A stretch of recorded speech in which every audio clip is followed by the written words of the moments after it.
ఘోరమైన సమస్యలు ఉన్నాయండి. కంటిన్యూస్గా ఏ పంట అని కాదు, రైతు అంటేనే సమస్యల నిలయంగా మారినటువంటి పరిస్థితి ఉంది.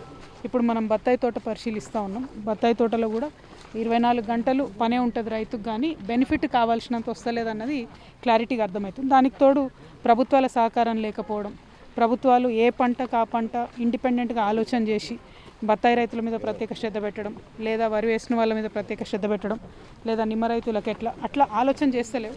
వ్యవసాయం ఓవరాల్గా ఒకటే అన్నట్టుగా గవర్నమెంట్ ట్రీట్ చేస్తుంది, కానీ ఇష్యూ అట్లా కాదు, మల్టిపుల్ ఇష్యూస్ ఉన్నాయి. దానికి తగ్గట్టుగా సొల్యూషన్ అయితే కనపడట్లేదు. అన్యాయం అండి ఇది. మొత్తానికి రైతులు సఫర్ అవుతున్నారు మధ్యలో. ఇప్పటికి కూడా 60 రోజులు అవుతుందండి పాపం పంట చేతికొచ్చి. నెక్స్ట్ సీజన్కి మళ్ళీ ఇప్పుడు మృగశిర కార్తె వచ్చింది, నెక్స్ట్ సీజన్కి నారులు పోసే టైం వస్తే కూడా పోయినప్పటి పంట కూడా ఇప్పుడు పోకపోతే ఎంత బాధ ఉంటుందండి. మొలకలు ఎత్తుతున్నాయి, అకాల వర్షాలు వస్తున్నాయి, టెన్షన్లో ఉన్నారు రైతు అనేటటువంటి వాడు. మనశ్శాంతి లేనటువంటి పరిస్థితి ఉన్నది.